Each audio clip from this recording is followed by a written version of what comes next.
end of the bargain. He would donate his great wealth to the creation of public institutions, but those institutions would be used to bend society to his will.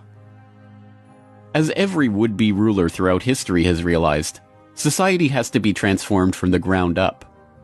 Americans in the 19th century still prized education and intellectual pursuits, with the 1840 census finding unsurprisingly that the United States, a nation that had been mobilized by tracts like Thomas Paine's remarkably popular Common Sense, was a nation of readers with a remarkable 93% to 100% literacy rate. Before the first compulsory schooling laws in Massachusetts in 1852, education was private and decentralized, and as a result classical education, including study of Greek and Latin and a solid grounding in history and science, was widespread. But a nation of individuals who could think for themselves was anathema to the monopolists. The oligarchs needed a mass of obedient workers, an entire class of people whose intellect was developed just enough to prepare them for lives of drudgery in a factory. Into the midst stepped John D. Rockefeller with his first great act of public charity, the establishment of the University of Chicago. He was aided in this task by Frederick Taylor Gates, a Baptist minister that Rockefeller befriended in 1889 and who would go on to be John D.'s most trusted philanthropic advisor. Gates would go on to write a short tract, The Country School of Tomorrow, that laid out the Rockefeller plan for education. In our dream, we have limitless resources, and the people yield themselves with perfect docility to our molding hand. The present educational conventions fade from our minds, and, unhampered by tradition, we work our own goodwill upon a grateful and responsive folk. We shall not try to make these people or any of their children into philosophers, or men of learning or science. We are not to raise up from among them authors, orators, poets, or men of letters. We shall not search for embryo great artists, painters, musicians, nor will we cherish even the humbler ambition to raise up from among them lawyers, doctors, preachers, politicians, statesmen, of whom we now have ample supply. Although Rockefeller's resources weren't exactly limitless, they might as well have been. In 1902, he established the General Education Board to help implement Gates's vision for the Country School of Tomorrow with a staggering $180 million endowment. The Rockefeller influence on education was felt almost immediately, and it was amplified by help from fellow monopolists of the era who were approaching the topic of philanthropy from the same angle. Although best known as a steel magnate, Andrew Carnegie's fortune started on the railroads transporting Rockefeller's Standard Oil around the country, and was greatly magnified by a lucrative investment in property near Oil Creek that provided steady, profitable oil sales. In 1905, he established the Carnegie Foundation for the Advancement of Teaching, a tax-free foundation through which Carnegie and his appointees could direct the development of the education system in the United States and, eventually, worldwide. In 1910, Rockefeller followed suit by establishing the Rockefeller Foundation, which became the tax-free umbrella organization for his philanthropic ambitions.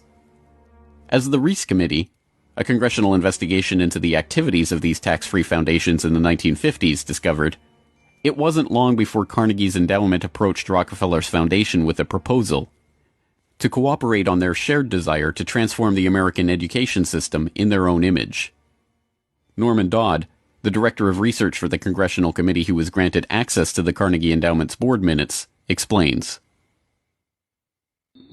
So they approach the Rockefeller Foundation with the suggestion that that portion of education which could be considered domestic be handled by the Rockefeller Foundation, and that portion which is international should be handled by the endowment.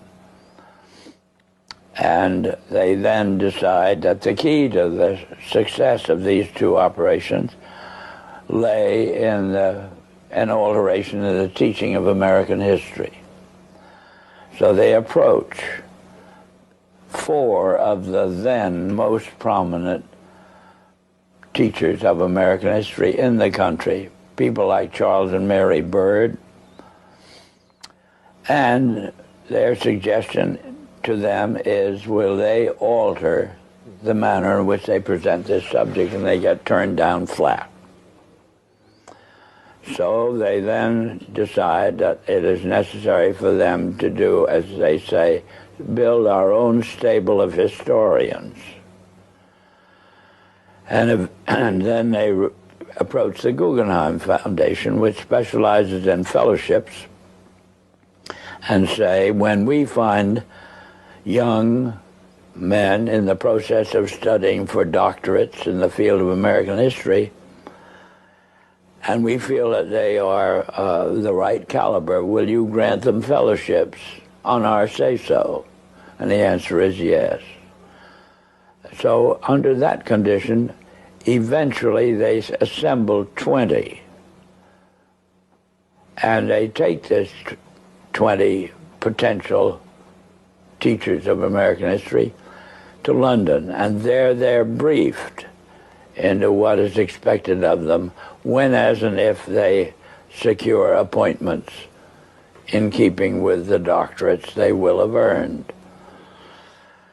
And that group of 20 historians ultimately becomes the nucleus of the American Historical Association. And then toward the end of the 1920s, the endowment grants to the American Historical Association $400,000 for a study of our history in a manner which points to what can this country can it look forward to in the future. And that culminates in a 7-volume study, the last volume of which is, of course, in essence, a summary of the contents of the other 6. And the essence of the last volume is the future of this country belongs to collectivism administered with characteristic American efficiency.